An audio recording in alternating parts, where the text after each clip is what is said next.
hopefully the performance that they found this year is in the right window of operation.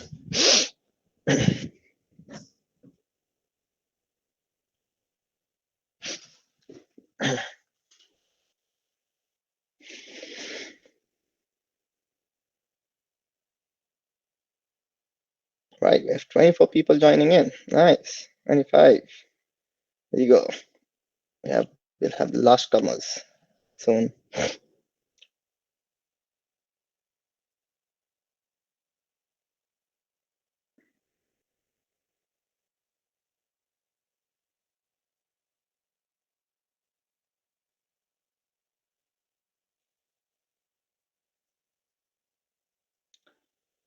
So no Ferrari supporters here, huh? No Ferrari supporters. Damn. To be honest, I don't think they're going to be very quick. I think they're going to be third fastest. But we'll find out. It's all on Fred now. You can't expect too much out of him this year. He just joined, literally. So it takes at least a year for you to kind of spread your wings onto the team. Yeah, strategy is, I mean, you mess up on strategy when you are the fastest car, let's say. But I don't think they're going to be the fastest car. And I think that's going to take the spotlight away from the strategy team. I mean, if if at all, it's going to allow their strategy team to be a bit bold. Because when you're leading at the front, it's you have a high risk. But when you're the second fastest or third fastest team, you can make more brave calls and not look like a complete idiot. So if at all, it's going to help them. But honestly, their car did not impress me as much as the Mercedes car did. So, but again, having said that, even last year's Ferrari looked quite basic, but still it was quite fast. I mean, it was one of the fastest cars on track. So I don't know. Like if you look at their floor last year, it looked quite basic compared to Red Bulls, but still they were really fast, and don't know why.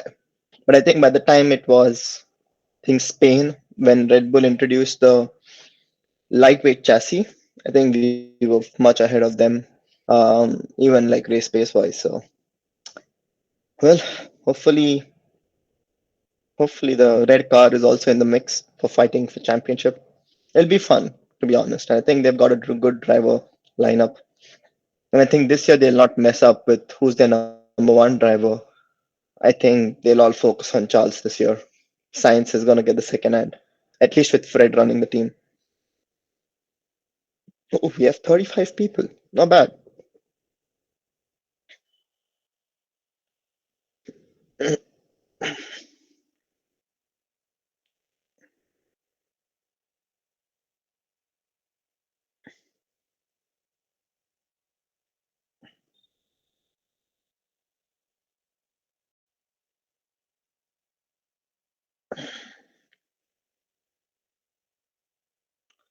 Okay, we're gonna start maybe in a minute or so. So McLaren also have a chance and just join the team is pretty good. I mean, Andrea Stella has been there forever. Like he's been at McLaren, I don't know, maybe for 10 years now, 5, 10 years.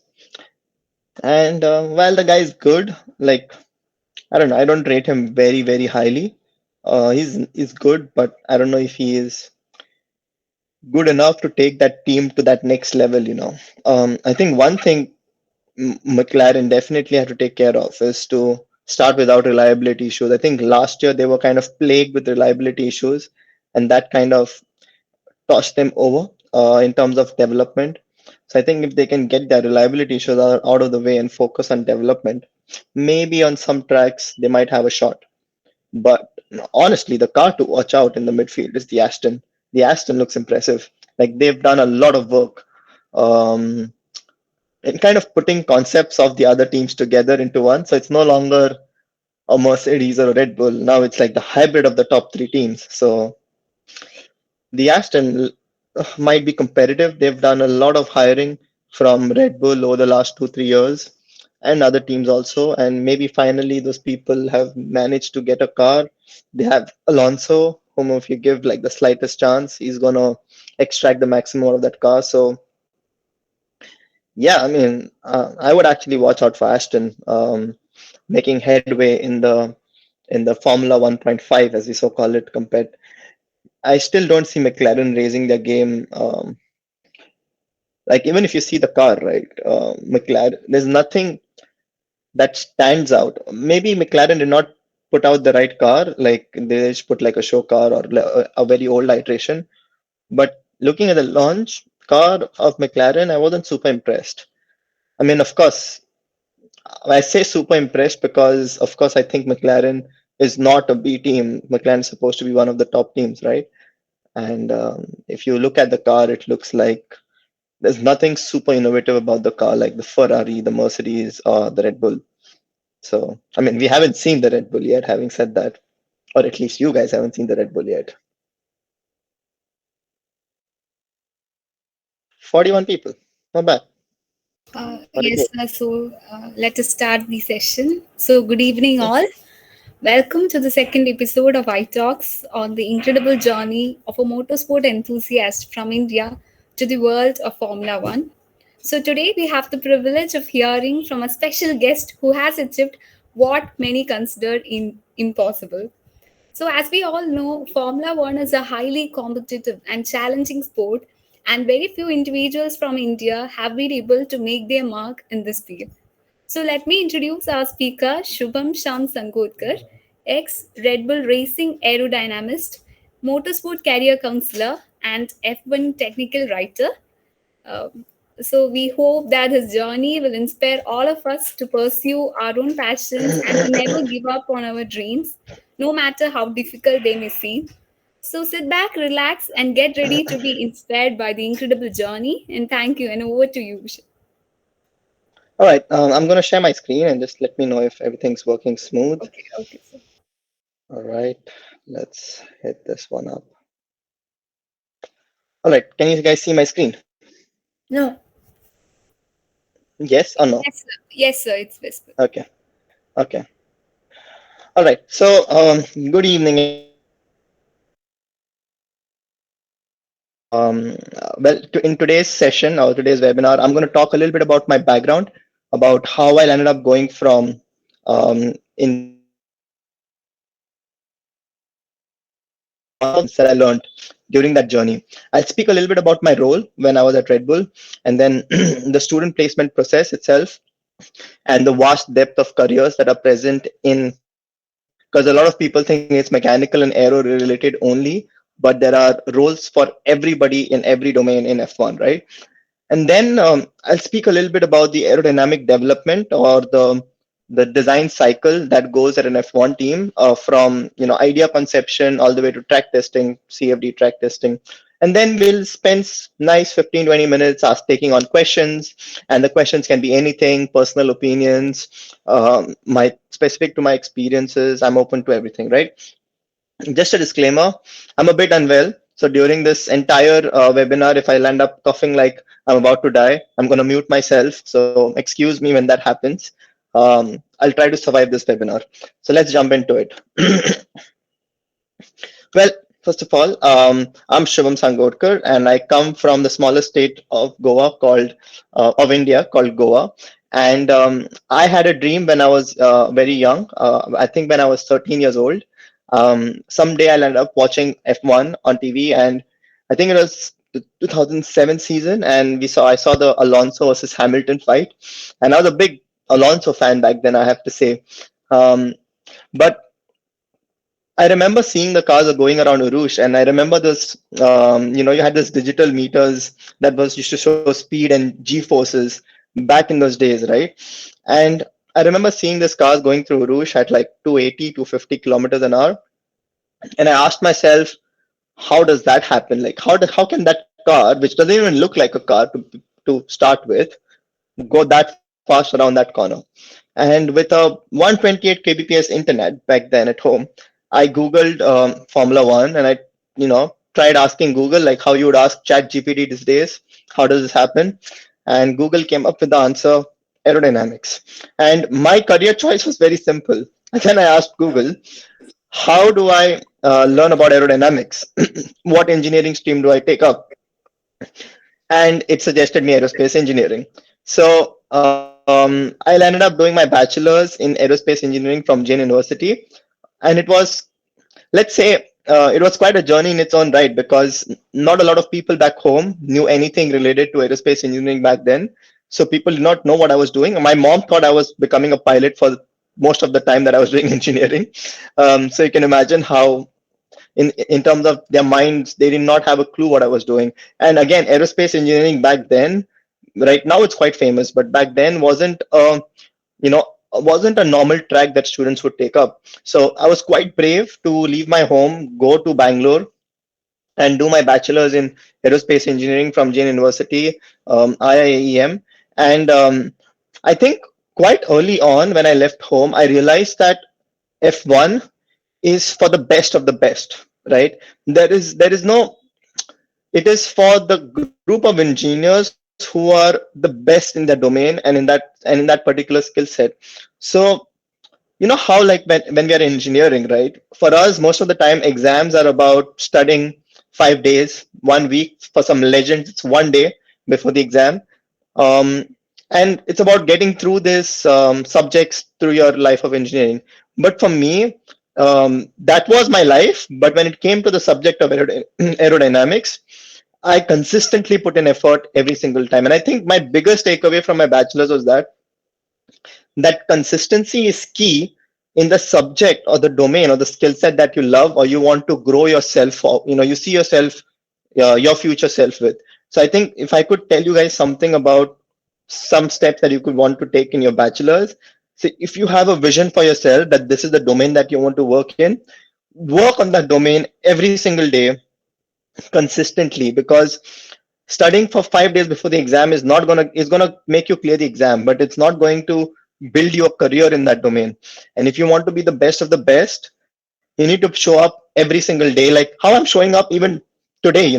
I started this journey 13 years ago, and I'm showing up even today, making myself better in the specific field that I'm in. And also, the second big takeaway was investing in yourself. I think one of the things that I realized very early on and during my bachelor's was the power of discipline. I think, I know a lot of people talk about this, but we don't realize how powerful investing in yourself at an early on in your career, at an early stage in your career is.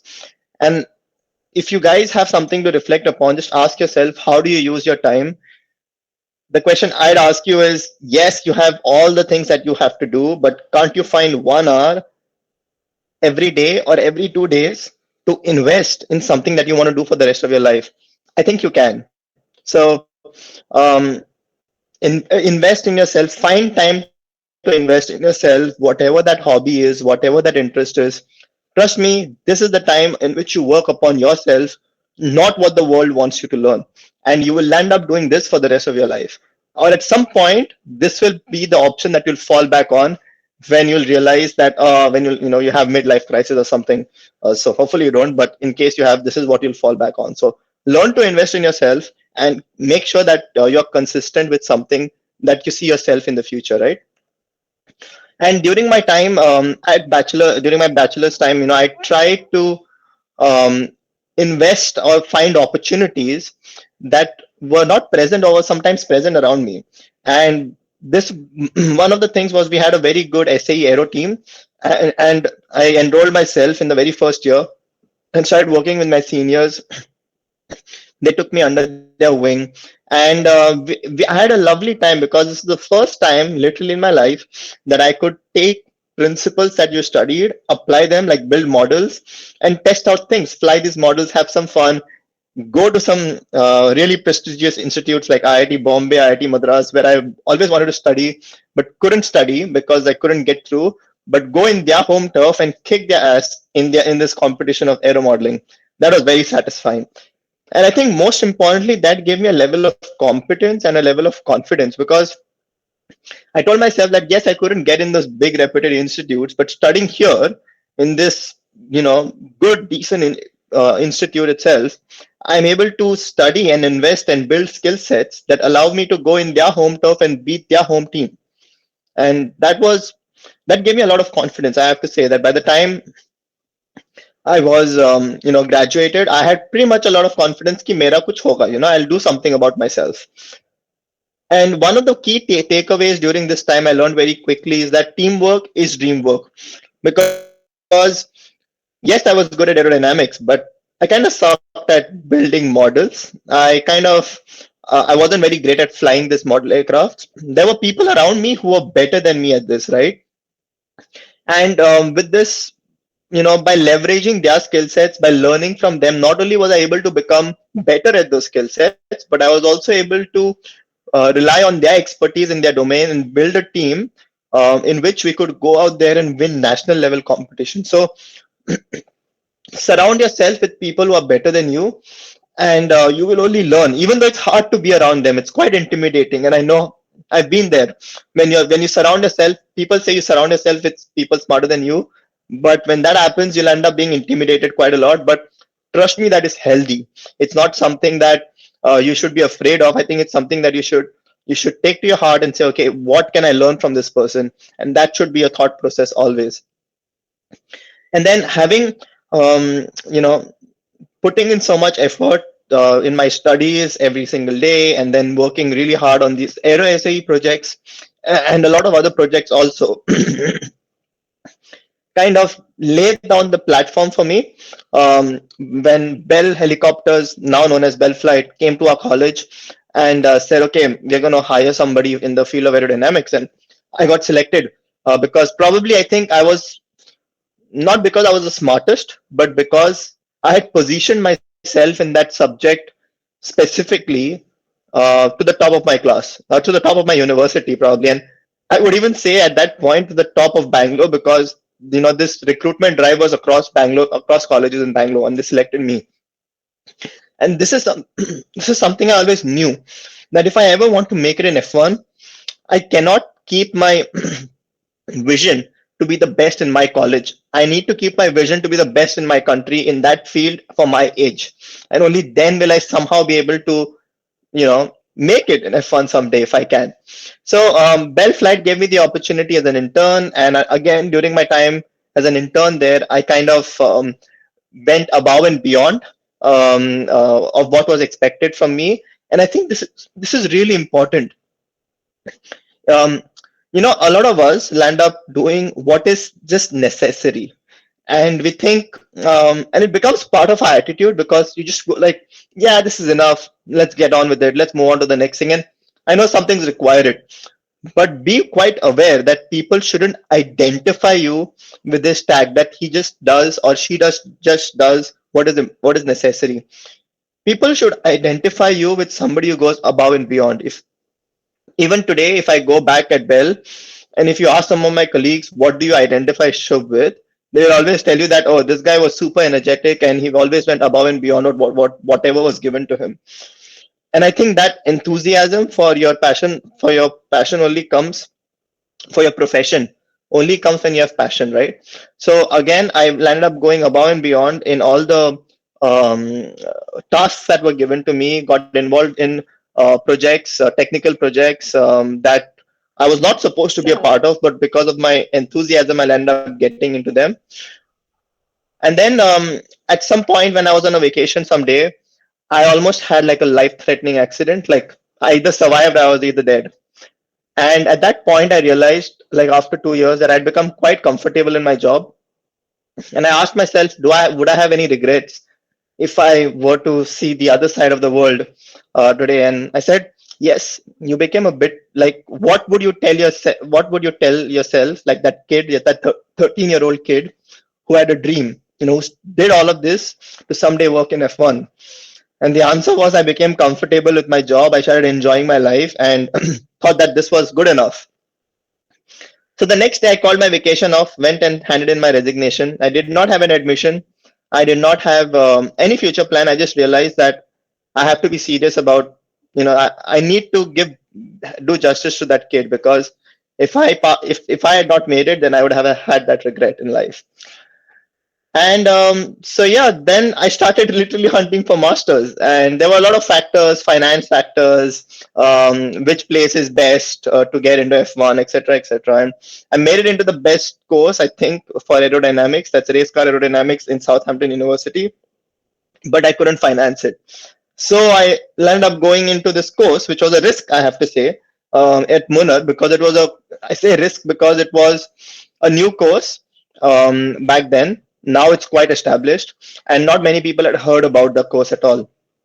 So I took up this master's, extremely hard to get selected into, by the way.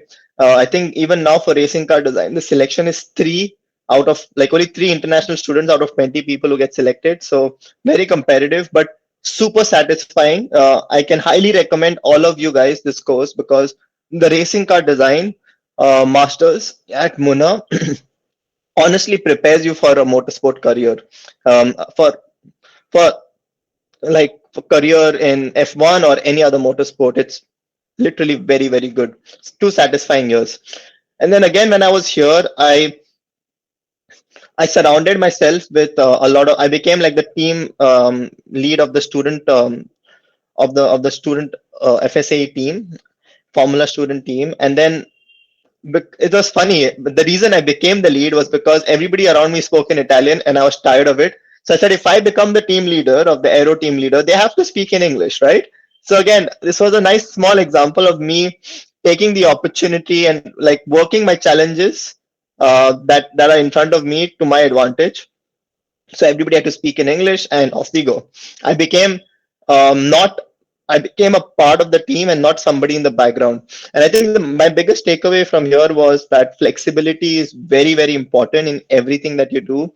I was in a new country with new culture, with people who are not very culturally educated themselves, and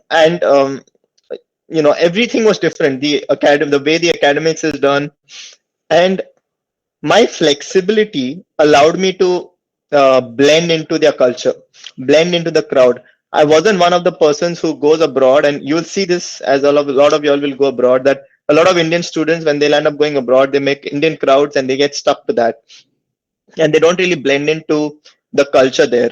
So I think my flexibility allowed me to have a lot of European friends, and I have to say that that experience in itself has been very rich. Like I literally have two Indian friends in Italy, and the rest are all of them are European.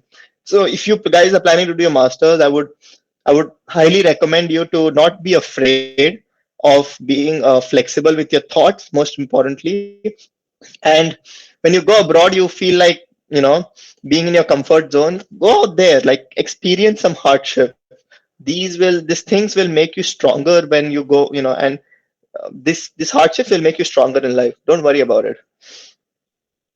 And then this entire fine tuning, pressurization, COVID, etc., got me ready when the opportunity came for the interviews of student placement at Red Bull Racing. Cracked that one up, and honestly, after that interview, I was like, if I don't get selected today, there's no point trying anymore, because this was probably the best interview I could give. And if somebody else got selected after this, probably he deserves it more. And I didn't know. I prepared so much for it that I realized that probably if that doesn't happen now, it wouldn't happen again. And it did happen. So thank God. And I think I worked quite a lot, and I'll speak about that in the next couple of slides. But on the high level, I worked on the RB16B operationally and on the RB18 aerodynamically, specifically on the front wings. So in terms of my role, and I'll try to quickly go over this so that it doesn't become too boring at some point. In terms of my role, I think I worked in the front car group, and in this group, basically we worked on the front brake ducts, the front suspension fairings, and the front wing. So we designed the CAD, and we did all the internal simulation, CFD simulation, and also the thermal simulations, right? And then once you do the simulations, if your idea is good, you'll end up taking this idea to the wind tunnel, and then you don't have to run the wind tunnel. There are operators for that, but you have to kind of make sure that the model is accurate enough for the wind tunnel. So you have to do a quality check, and then of course you have to do correlation study between the wind tunnel and CFD, and also the track if the update lands up going to the track. And then if your wind tunnel is showing good results, then you have the interaction with the design office for full size parts. So a lot of people ask me this question, right? To get selected into F1, sometimes education is not good enough because there are a lot of skilled people, but and studious people and smart people, but the people who normally land up getting selected are people who somehow stand out, not just people who have great academics. The question is, how do you stand out, right? So I'll give you an example of how I stood out.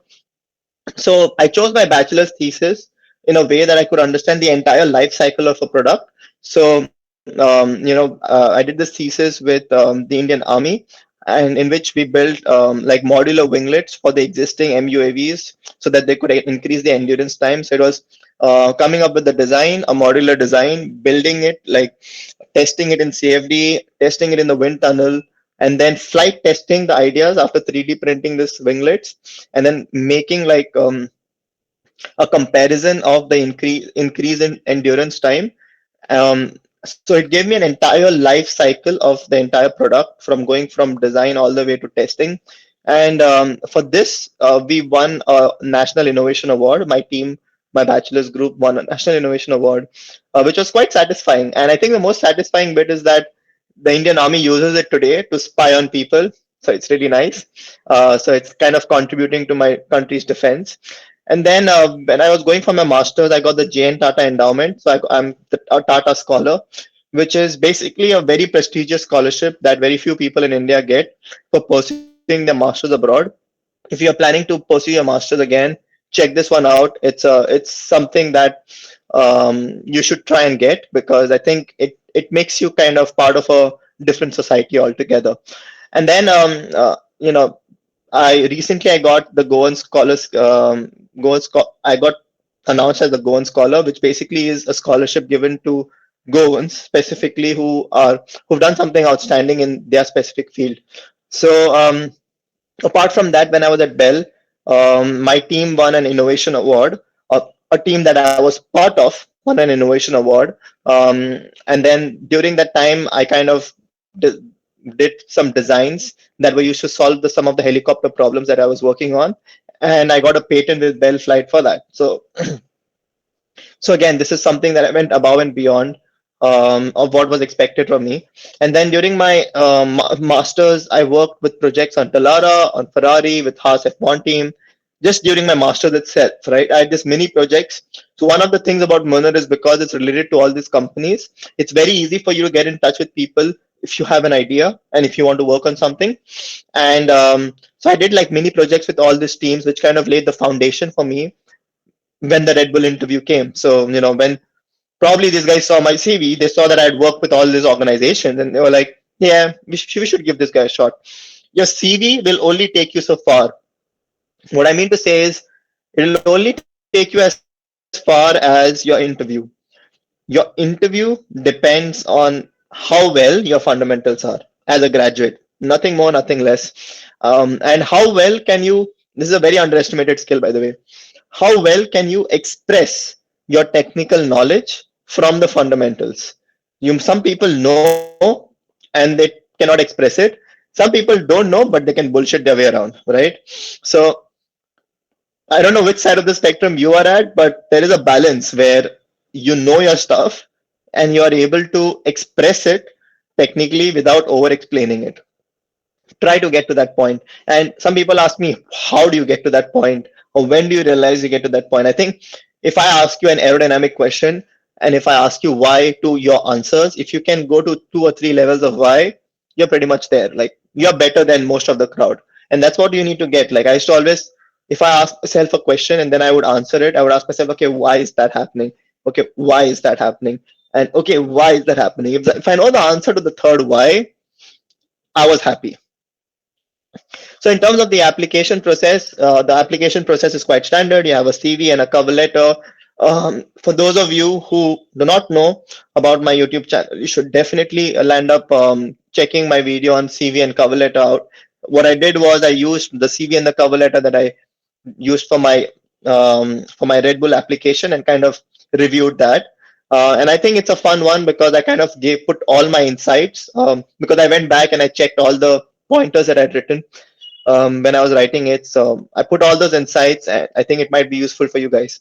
Not not just for F1, but even if you're applying for any other company, And then that if you go through those rounds, then you have an online screening test, which is basically made out of fundamentals, and then you have an assessment day, which is a fun time but a grueling time also, in which you have like 1 hour, 2 hour technical interviews, 1 hour HR interview, group exercises. But if honestly, if you make it to the assessment day, you're in the top 30 of maybe 5,000 to 10,000 people application, and you should be proud of yourself if you made it to the assessment day. And if you get selected, you should know that everything that you've worked on has come to this point in life where you should now enjoy it. One question I get asked a lot about visas. So now after Brexit, almost all the top 5 teams or the top 6 teams do not care about visas. I think they all sponsor visas now. So if you are good enough, if they like you, they will get you. Do not worry about it. And I think I'll jump onto the bit where I speak about how the life is at Red Bull. Um, it's a lot of work. So it's 60 hours a week at least. I mean, it was even worse for me because I joined when the regulation had changed. And one of the things about working as a student placement at any F1 team, and especially at Red Bull, is they treat you and they teach you like you are a full-time employee. So you have the same expectations. It's not like you have like an internship, you get a project and off you go, do your thing, and we'll have review meetings every once in a month. No, you are part of the entire design cycle. Like for example, I'll end up putting 6 parts on the car during my 1 year at Red Bull, and um, it was very satisfying to go to Silverstone and Monza, where I saw those parts come into action and come into life. So what I mean to say is, it's they expect you. What the expectation they have from you is the same as a full-time employee, and you work the same way. So I'll end up working 14 hours a day for the first 6 months, and then 12 hours a day for the next 6 months. And I did not have a life other than F1. So it's a long hours, last minute requests, wind tunnel shifts, but also great achievements. We've won both years. So I can proudly say that I've won with Red Bull Racing 3 championships, two drivers and one constructors. And also the adrenaline every weekend that you win is really, I think you can sustain it for a while only, this kind of life. And you need to have the passion to put in the number of hours that you need to put in. But I think what's cool about Red Bull is they have an ecosystem that can support this kind of life. So you have like football that happens once in a week. You have free gym. You have free exercise classes, yoga, meditation. All of that is there. There's a lot of you can do a lot of weird things on campus itself. You don't have to go anywhere else. There's regular karting that's available, and there's free food. You don't have to worry about your food. For good breakfast, good lunch, and if you work more than 12 hours, a nice dinner too. So they build this ecosystem where you don't have to think about anything else and just say, I'm going to be on it. They give you a free annual Silverstone ticket, which is quite fun. And you're not part of the championship bonus, sadly, but if you are a full-time employee there, you do get a championship bonus. And Red Bull being Red Bull, there are always some nice parties happening once every 3 months, and you have champagne that you can drink after every race victory. It's quite nice because you drink like 2 glasses of champagne, you go back to work, and you're like, I'm living the life, and yeah, it's quite nice.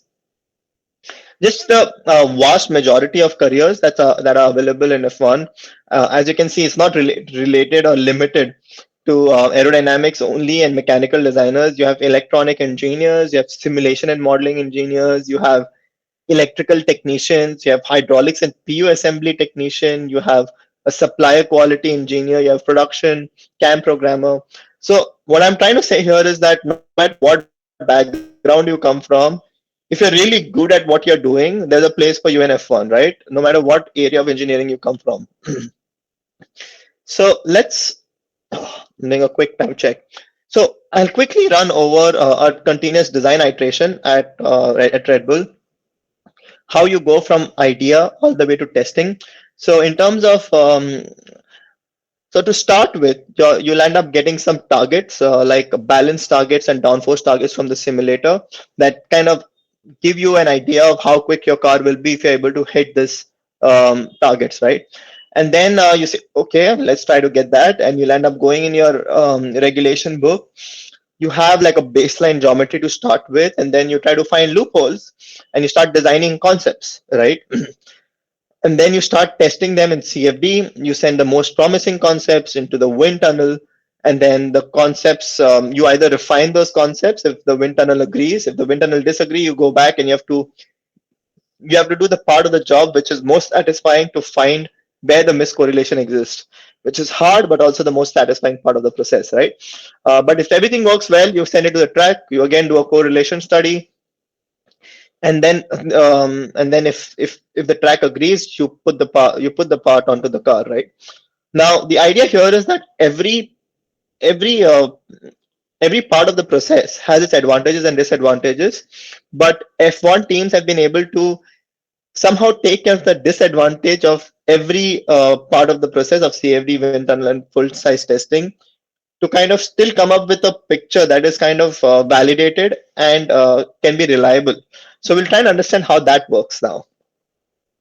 So in terms of CFD, it's the best tool you have to understand the entire flow field, right? So you can quickly, the strengths are that you have rapid turnaround time from concept to result, and you can analyze the entire flow field. Like it's the only tool you have which allows you to understand what the entire flow field looks like. And I think it's very powerful because it allows you to quickly go through different concepts and try and understand how the wake or how vortex position change.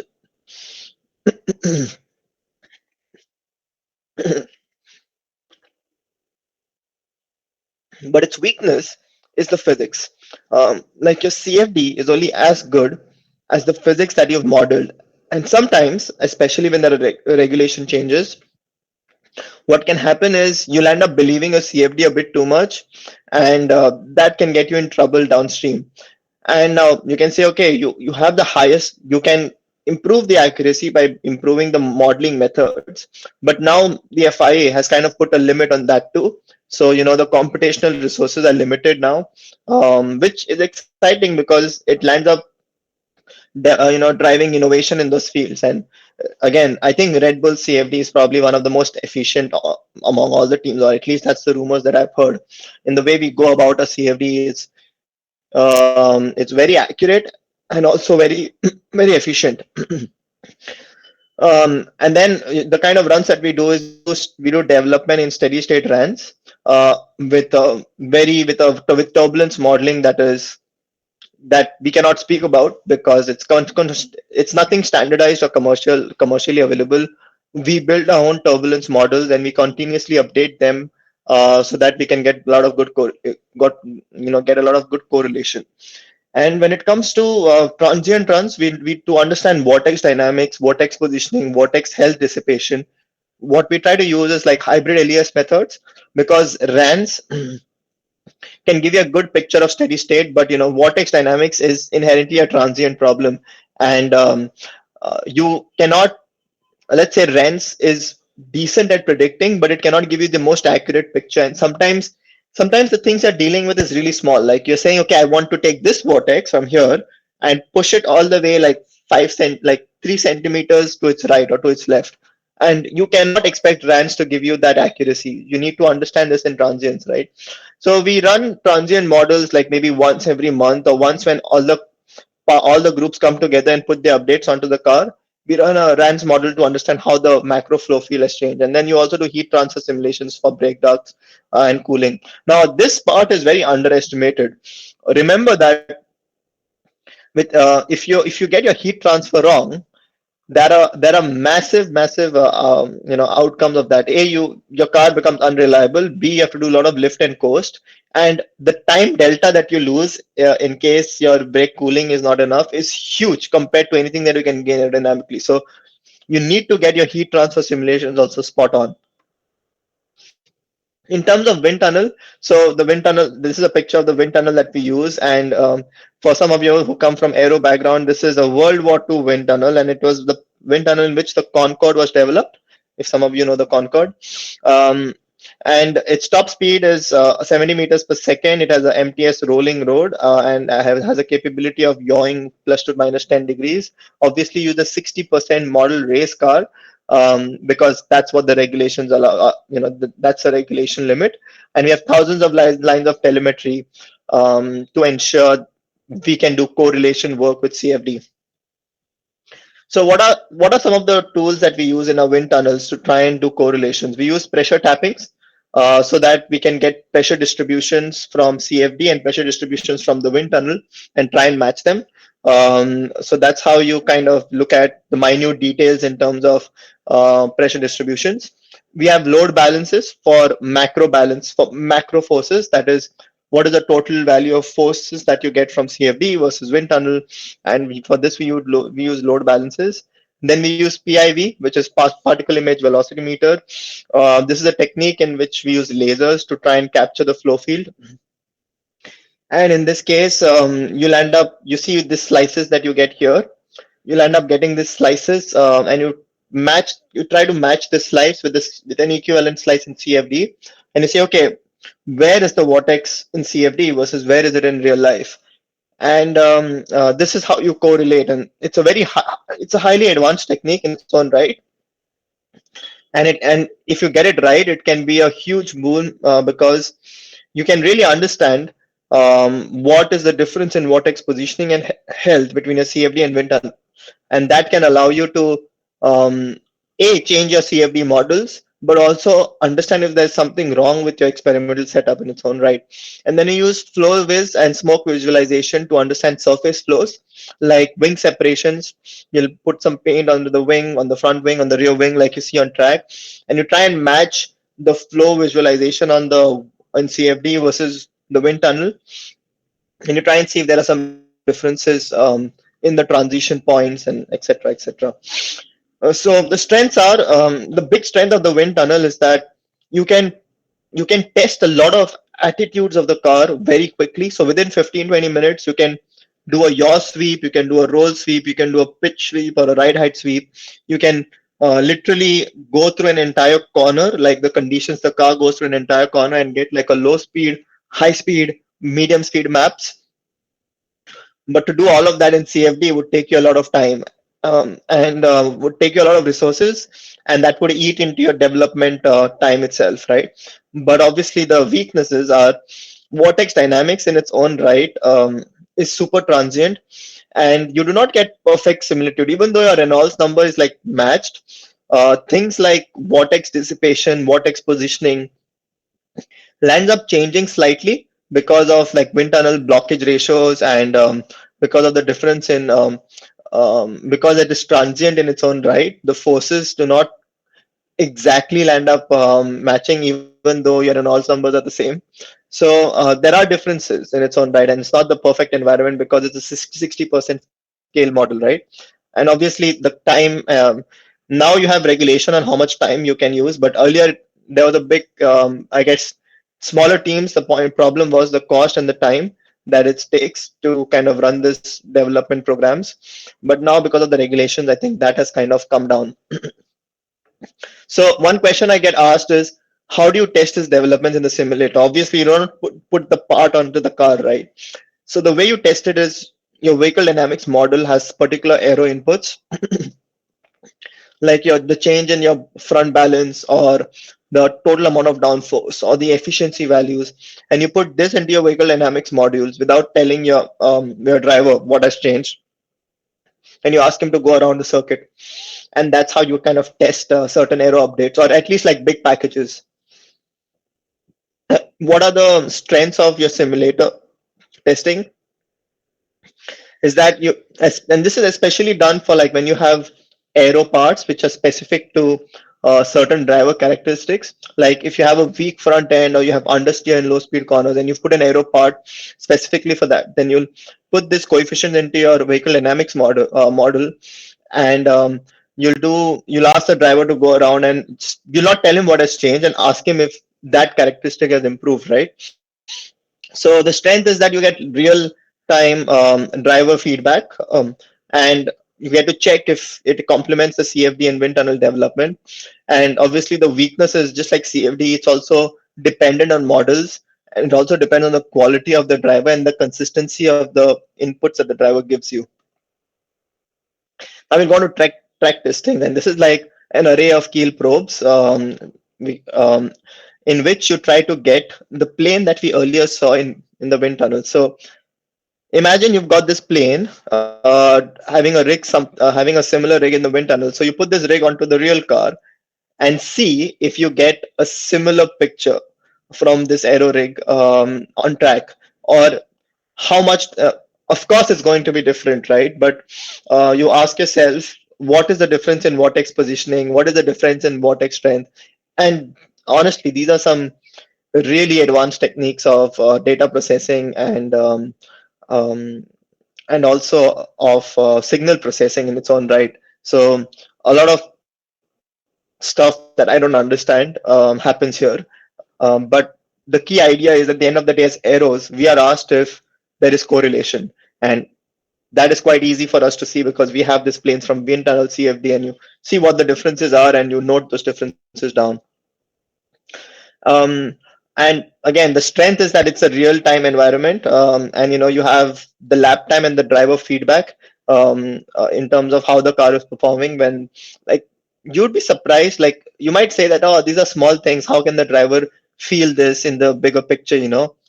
You'd be surprised what these guys can feel. Trust me, their bums are like proper sensors. You put like 5 points of downforce and they can feel it on the car.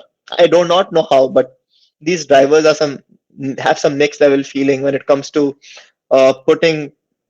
If you put a development on the car, they can feel how the car has changed. And the weakness obviously is that you can have Lance Stroll come in front of you and destroy your entire aero test because he doesn't know that something like this exists. I think so. You have very little control over your environment.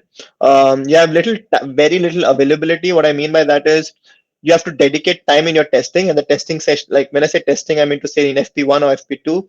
Um, and these sessions themselves are quite short. So if you have to test them, B, you have to hope that the test goes well, and C, you've sacrificed all of that time for testing versus setting up the car.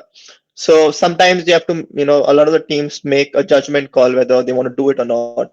But you have to do it if you want to put the part on the car. And this is now this. I have to change this slide honestly because now the operations room has changed is quite different. It's much more bigger, and now it looks like a NASA support room. But what I want to say is a lot of us dream about being here, right? But I've gone for every single race as race support or factory support for every weekend that I worked at Red Bull, and there are only 2 weekends that I remember because this environment here is so intense that you're only focused on your job. You're not focused on your race, even though you have the biggest screen available for you. Literally, like the new, you might have seen the factory support, the telemetry room, or the race control room of Red Bull Racing in the recent videos that they put out. It's literally like a theater, and it's the best view of the entire an engineer could get. But you're so focused on your job that your job can make a difference in the overall picture. You're so focused on it that you forget that what's going on. Like I would consistently get Hamilton in the 2021 season, and Hamilton was the most important driver. And I would consistently get to like listen to his radio and see what the communication is with his engineer, and I had to be listening to him all the time to give feedback to my strategy team. And for me, like the race was over. I was only looking at Hamilton. I did not care what happened in the rest of the race. It's only I realized when I stopped doing it and I was just like in the bar having a drink and watching the race one day, I realized how much I enjoyed watching the race because I not watched the race for like almost an entire year because I was part of it. And this happens with a lot of engineers themselves. And they talk about it, especially people who go on track. They talk about it quite a lot. And this is just the on-site support that we have. So what we'll end up doing is, if you send up a, if you set an upgrade, or you tend to quickly analyze and give the team back on track, and understanding whether the upgrade has worked or not. Or in case somebody breaks an end plate, some you have a minor collision and you lose some part of your you lose some body work. You try and assess how much the balance has changed, so that the race team can make some changes to the flap, rear or front, to kind of get ISO balance.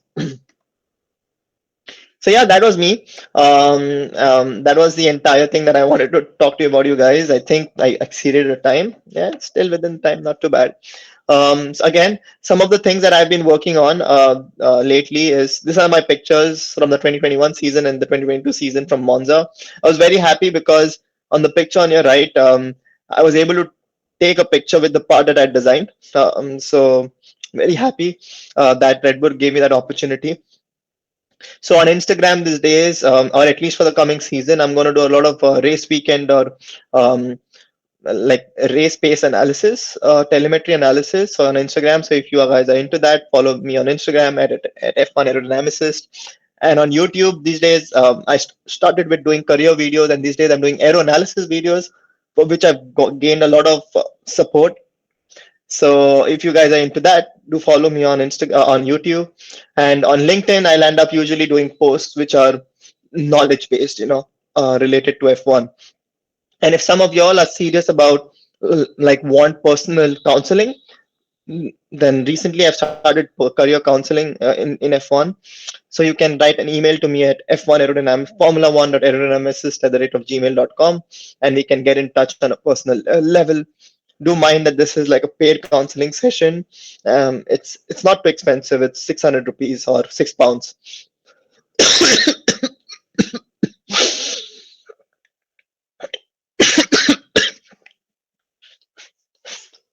So yeah, let's dive into the Q&A before I pass out.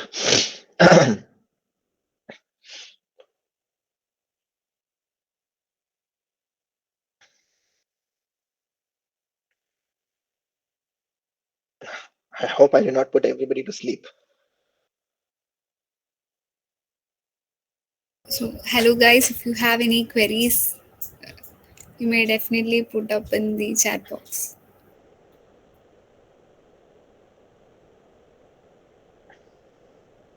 Hello, sir. Am I I, audible? yes. Sir, so you took us in depth through the aero, aero side of the F1 thing. So you also explained there are different domains in F1. So how to excel each of the individual domains, the specific courses that you need to do and something like that. Okay. So good question. Obviously, I am not an expert in all these domains, but recently I realized that there are people for, obviously it's a bit expensive for Indians, but there are opportunities in the form of motorsportengineer.net. I think people on this platform are doing a great job, because what he does is he gets like F1 engineers to kind of design courses in different parts of um, in different areas of F1. And I think those courses are really bring a lot of value, can bring a lot of value to you. So pick up a profession, and I think that the course on that website exists. Apart from that, I think you can do a lot of research on your own about how. One of the things which I did was I ended up getting in touch with people who were working in F1 and who were kind enough to answer some of the questions. But you shouldn't go like, "Hey, I'm this person and I'm interested in doing this in F1." No one's going to answer you that way, right? You need to be a bit more professional in your approach to people online who have done something in that sport, and you need to show them that you know something about what you want to do, and you're not looking for an answer that chat gpt can give you, or can google can answer for you. So that's why one of the things I've done is I've started a series on LinkedIn regarding all the different professions. You can go on my LinkedIn account and check in my post section.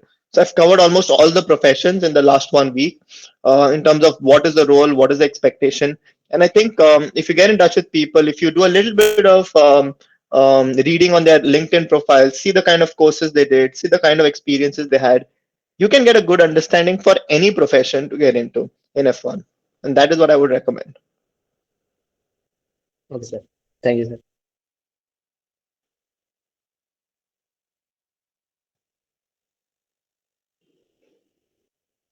Right.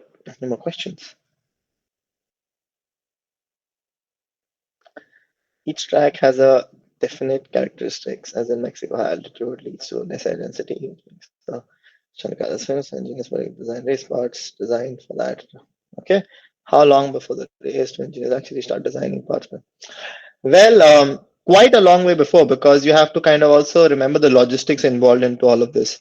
And probably by the start of the season, because you've designed your car by, I think by December, by January, you've kind of launched your car because the car needs to be on track. And then you start focusing on developments, like you say, that race 3 developments, race 6 developments, race 9 developments, specific flap option for Monza, specific rear wing option for Mexico. And you'll end up, like, for example, I was given the task of developing the a flap for Monza, right? So you'll end up giving like certain tasks to certain people, and they work on it, and they give them a deadline.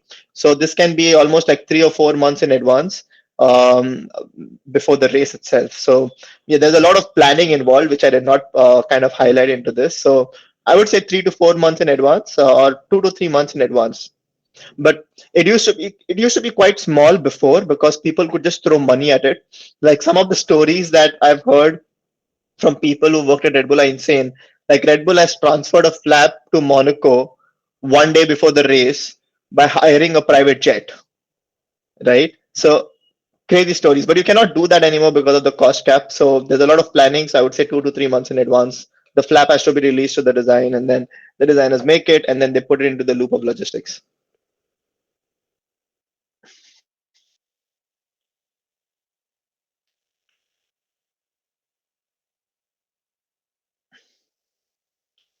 Any more questions? Come on, feel free. I did see a lot of questions in the forms that you guys filled, so I don't want to open the form and kind of read them out. So people who've asked questions in the forms, feel free to just unmute yourself and ask the questions.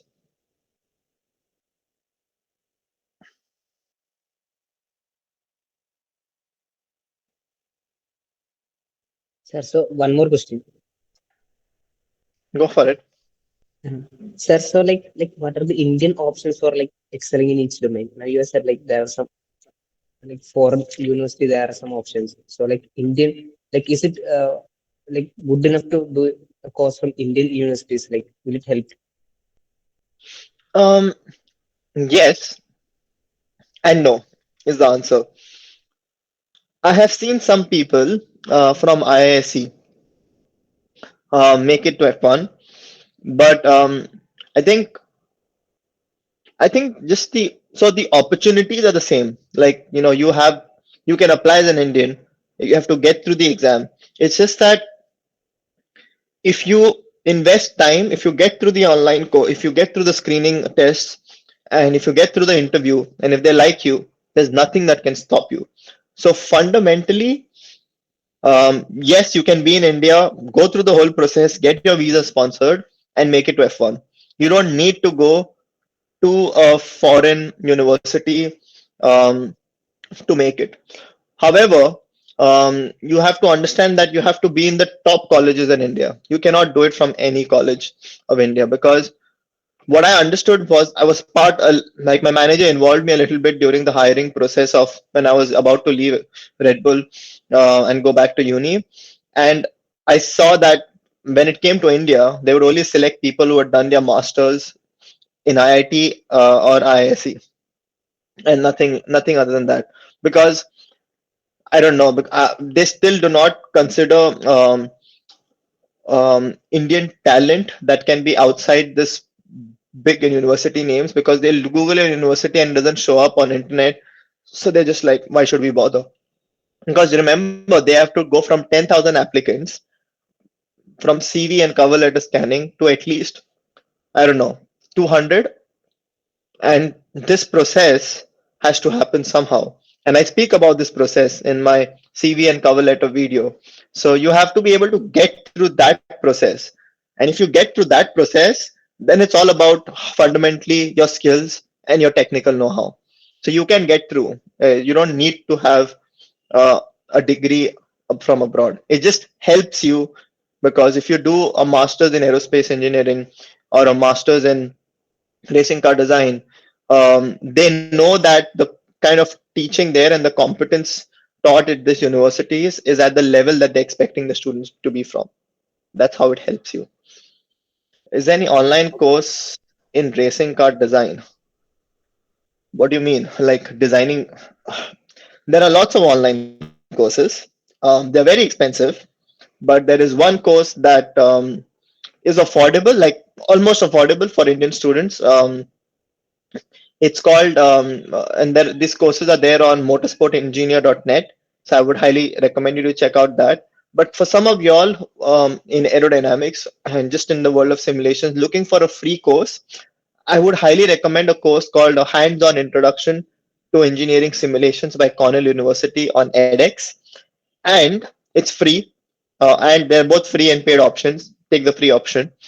And then there are aerodynamic courses on edX offered through MIT. So take those up. And I think if you want to realistically apply for F1 in a field of aerodynamics, you should at least go through these courses, because they lay down the fundamentals for you. And then you need to do a specialized course, how these fundamentals are applied in the field of motorsport or F1 aerodynamics. And then when it makes sense, maybe you can answer an interview and get through that. Like earlier, like 3 years ago, 4 years ago, it was almost necessary to do a master's abroad to make it to F1. I would say now it's not. Now it's not necessary anymore, because teams are much more open to sponsoring visas after Brexit. At least the top 4 or 5 teams don't care where you come from.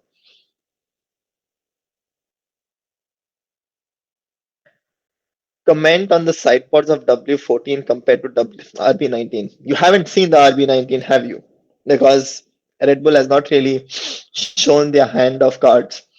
Side pods of W14 is interesting. They've gone from their 0 pod concept to like a 0.5 pod concept. But what's interesting to me is it's the only team that has said, okay, we do not want white side pods. And how they make that work, honestly, you can speculate, but only they know. The one quick idea that I can have is, instead of relying on high pressure region to push the front tire wake, because you have wide side pods to push the tire wake away from the body, or to prevent it from seeping into the rear of the car. What, instead of relying on that high pressure, what they're relying on is mixing high energy air into the wake itself, so that the wake, the resultant energy that you'll end up getting is not super low energy. So imagine, like, instead of creating a pressure barrier, they're creating a barrier through between the tire and the side and the bodywork by putting high energy air through between. And maybe that also works. It's just that no other team maybe has taken the like, for example, at Red Bull we must have tried this, but things in on an F1 car work very dependently, and they're not very independent in its own right. So unless you develop all the rest of the components to kind of work with that side pod concept, you don't really know its full potential. And only Mercedes have been able to run like a specific program.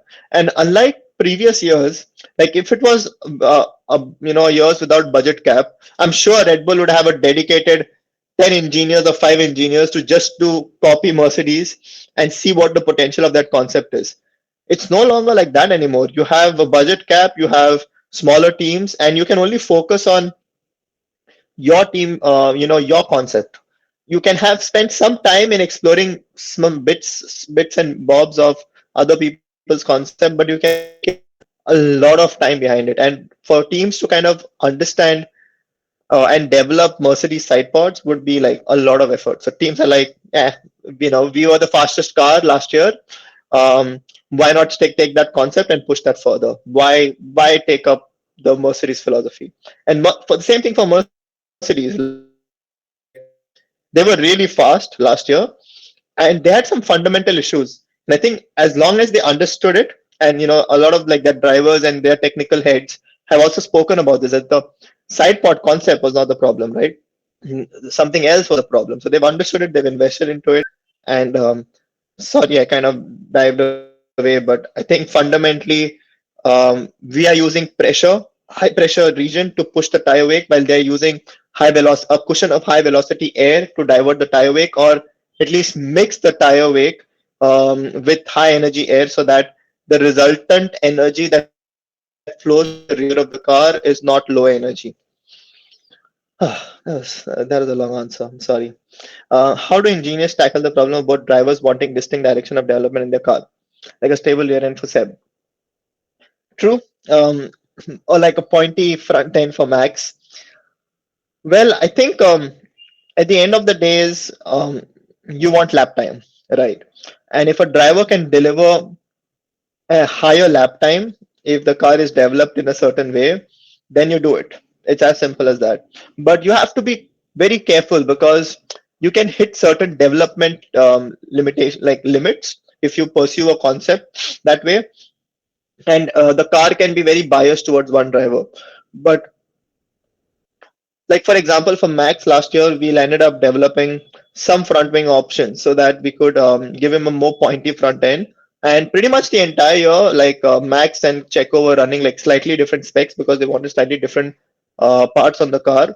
You can do it, but you can only do it to a small extent, especially in this area of cost cap. You cannot have different programs. So there are certain front flap settings you can change, rear wing settings that you can change, so that you can move the balance slightly forwards or rearwards, so that the driver can go faster. But I don't think at Red Bull, for example, we say, okay, this is what our driver wants, let's focus on that. That doesn't work. We say, okay, this is what our driver wants, and let's try to work on some options that give him that, but then it shouldn't hurt our overall philosophy. I am from electronics background, so to get more aligned to careers in F1, what courses should I do? I have no freaking clue, mate. To be honest, like electronics is not really like when it comes to F1, a lot of the electronics is bought. So I like there's no specific F1 electronic skill set that I can suggest you. I think if you're just good in your domain in its own right, I think you can be successful in like applying for it. Um, what I can suggest you is get in touch with some electronics engineers and ask them that question, because honestly, I can't help you on that, and neither do I know any courses that can help you on that I can direct you to pursue so that you could be better. I just know that the electronics engineer I know, they're just good at normal electronic stuff. There's nothing specific to F1 that they're good at, and that's what they're required to do, because most of the electronics is purchased. Very little is in-house development, and and it's about applying what's out there in the market in the most efficient way onto the car.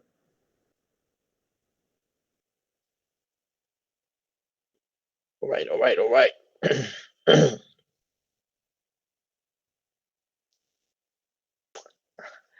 Is there any probability in the next 5 years that the PU development will be shut down completely due to environmental concerns, like every team's having a common engine? Nah. Um, an engine is a fundamental part of F1, and I'm quite happy to see the future for F1 in its own right, because I think a lot of us are focusing on hydrogen and electrification, but nobody's speaking of sustainable fuels. And I think F1 has really struck a sweet spot when it comes to that. So I see a future for sustainable fuels, and it's something that is lucrative to all engine manufacturers, because um, it's something that can find a, because tomorrow if electrification hits a stop because of lithium ion batteries, um, or because of disposal issues or some other problems that you might have not seen right now, sustainable fuels is going to be a good alternative. And I think every manufacturer has this in mind, and I think there is a future for F1 in this hybrid concept of using sustainable fuels, because this is a harsh reality of life and is off topic. But if you see who runs the world right now, in the big picture, you'll realize it's oil companies. So if you, I'm a bit into sustainability also, so I listen to some of this podcast, and you realize that the people who literally run the world right now are somehow related to are either technology people, right? So Google, Amazon, stuff like that, Microsoft, or people from the oil industry where there's big money. So, and you need to keep them happy for governments to run. So the only way to keep them happy is to show them this sustainable fuel alternative. And that's why Aramco, Shell, Petronas are all involved in this because their future depends on it.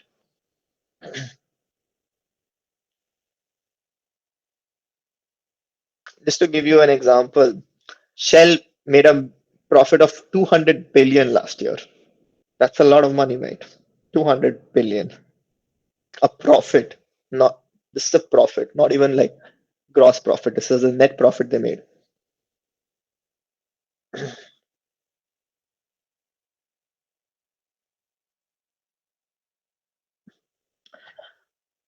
All right. If there are no more questions, we can wrap it up. There's one more. There you go.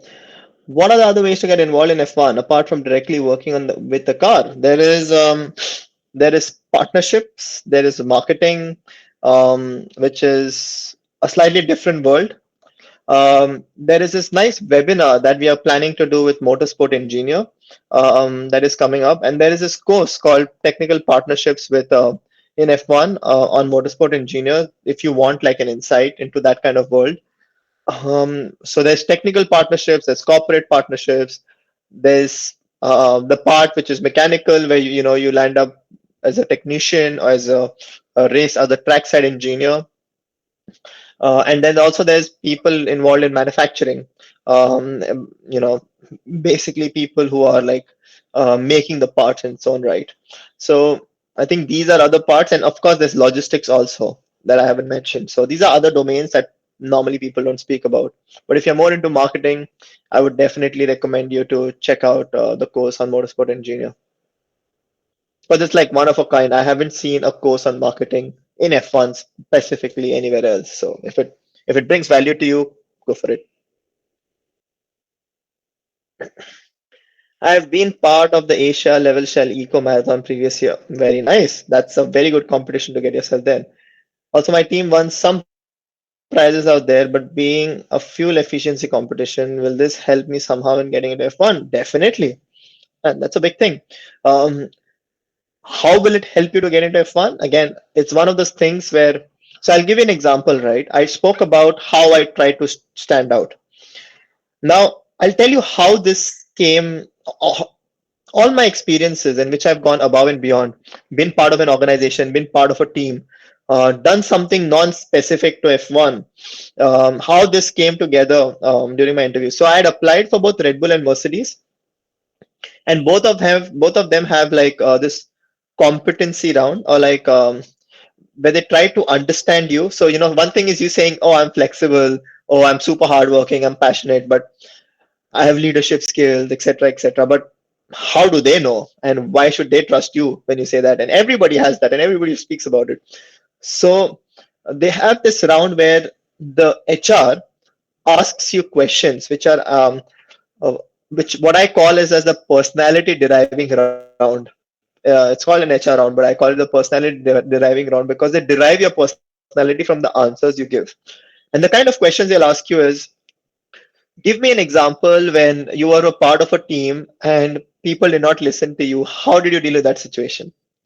Or questions like, give me an example when you had to convince your boss that your idea was better than your peers. Now, these are real life examples, right? And you can only answer them if you've been in situations like those. You can fabricate answers, but trust me, these people would make out within 10 seconds. So you being a part of the Asia level Shell Eco Marathon, you would have gone through experiences where you had you did not, you and your teammates were not on the same page, or you had to sell your concept to your team more than any other concept. You had an argument, and how did you deal with that? So literally all my life experiences kind of came together in this interview, and I could answer all those questions very authentically. A lot of people go online, figure out these questions, and try to make up answers before going into this interview. And again, people can make out very quickly. So um, I think this kind of experiences give you authenticity when you speak, and most importantly, the confidence to speak about these specific topics. So it will help you in that perspective.